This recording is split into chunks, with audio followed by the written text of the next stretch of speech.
As you could see by these pictures, after Barack Obama has met Vladimir Putin, Putin is looking over at Obama saying, "I got you. I outsmarted you. Checkmate, mofo."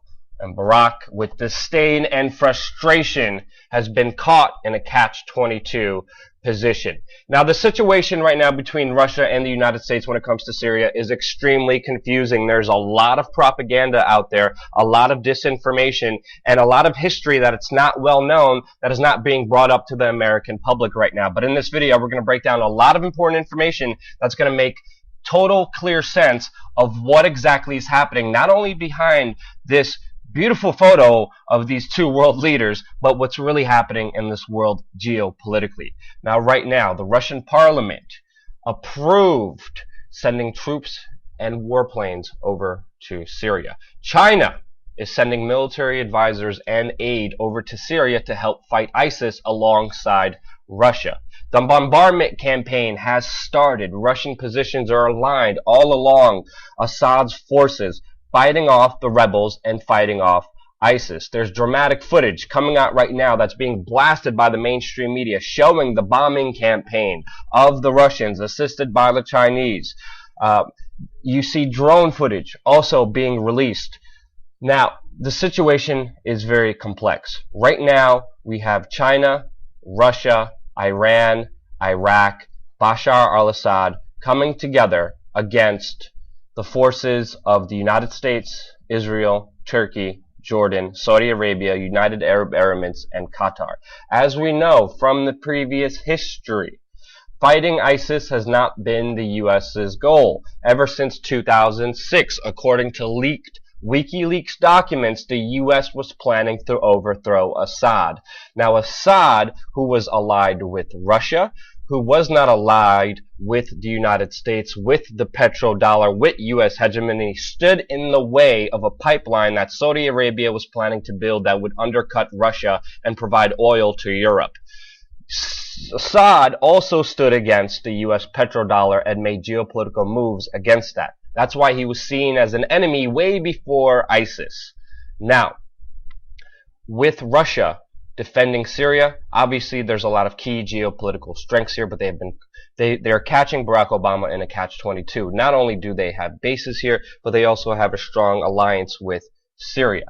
Now, if you look what happened beforehand, we are going to war against the same group we funded, armed, we were fighting alongside last year while continuing to support them with our tax dollars. This is exactly what happened with ISIS. ISIS was supported, just like the rebels in Libya were supported to overthrow Gaddafi.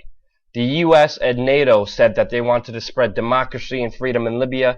They bombed that country like we are bombing Syria, and did bomb Syria before, and we overthrew Gaddafi, and now the country is in turmoil. It is destroyed with just religious fighting from all different sects, and that country has been utterly polarized and destroyed with sectarian violence because of the U.S. involvement. There's no democracy. There's no more freedom. The U.S. did the same strategy by funding and supporting Syrian rebels. They called them the freedom fighters. Meanwhile, it turned out that they were ISIS. Iraqi troops, when they were fighting ISIS, when ISIS retreats, they are fighting Israeli and American weapons and technology alongside ISIS troops when they are fighting against the Iraqis.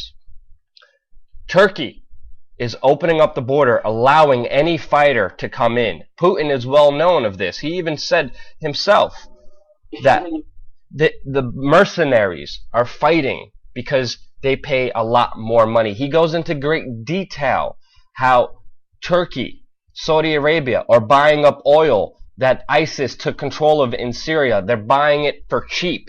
Where are the U.S. sanctions when it comes to Turkey and Saudi Arabia financing ISIS by buying their oil? They put sanctions on Iran. They put sanctions on Russia. But they do not put sanctions on the very people buying, giving ISIS almost millions and millions of dollars every single day, financing their operations. U.S. had secret training facilities in Jordan that admittedly are training al-Nusra fighters that are going against Syria. Israel is bombing Assad forces as they're making headway against ISIS. The goal was never to defeat ISIS. The goal was always to overthrow Assad, who was standing in the way of U.S. hegemony and the U.S. petrodollar. You see John McCain here, who visited Syria, was standing behind these so-called freedom fighters. They all turned out to be ISIS. That's why the Pentagon right now is stopping the rebel training program that they have in Syria, because it's not working. All the arms and all the trainings are going towards radical Islamists, al-Nusra and ISIS. And that's why Russia is now stepping in saying, no, we're really going to bomb this. The U.S. was supposed to be bombing ISIS, as we've heard in the news, but they are even refusing to bind training camps that are turning out thousands of fighters a month. Even NPR reported just after a year of supposedly bombing ISIS, the U.S. campaign shows limited gains because the U.S. does not want to defeat ISIS. The U.S. wants to defeat Assad because he's standing in their way. Now, the United States is saying that Russia is destabilizing Syria. Meanwhile, it was the United States funding and training rebels with Turkey, Israel, Saudi Arabia, Qatar, United Arab Emirates, who have done so in the beginning. Right now, we're seeing a lot of propaganda by the New York Times, by the Independent, saying that Vladimir Putin is not just attacking ISIS. We're seeing that the U.S. is alarmed and scared. Of course, the United States is alarmed. And now the Western media is vilifying Putin as a villain.